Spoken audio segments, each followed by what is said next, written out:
আসসালামু আলাইকুম সুপ্রিয় বন্ধুরা, যারা যেখান থেকে আমার এই ভিডিওটা দেখছেন দেশ এবং প্রবাস থেকে সকলকে জানাইতেছি যে দর্শক বিল্লাল ভাই যে বলেছিলেন এতিম শিশুদেরকে একটি বাড়ি উপহার দিবেন, আর সেই বাড়ি নির্মাণের কাজ কিন্তু প্রায় শেষের দিকে। তো আমি চলে আসছি আপনাদেরকে আপডেট দেওয়ার জন্য।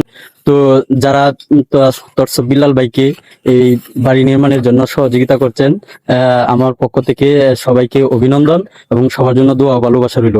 তো ভাইয়া, তোমাকে যে এই বাড়িটা উপহার দিয়েছেন দর্শক বিল্লাল ভাই, এতে তোমার অনুভূতি তোমার কেমন লাগতেছে? আমার অনেক ভালো লাগতেছে। আমি আরো বলি বিল্লাল ভাইকে যেন বিল্লাল ভাই আরো মানুষের পাশে দাঁড়াইতে পারে। বিল্লাল ভাই যেন মানুষ বিল্লাল ভাই চিনতে পারে, যেন যেরকম যে আমাকে বাড়ি করে দিচ্ছে অনেকজনে বলছে যে বিল্লাল ভাই ভালো না খারাপ। এই ভিডিওটা দেখলে সবাই বুঝতে পারবো যে বিল্লাল ভাই কিরকম কিরকম ভালো মনের মানুষ। এটুকুই বলার। তো প্রিয় বন্ধুরা, দেখতেই পাচ্ছেন একজন মনের আবেগ কতটুকু সে প্রকাশ করছে।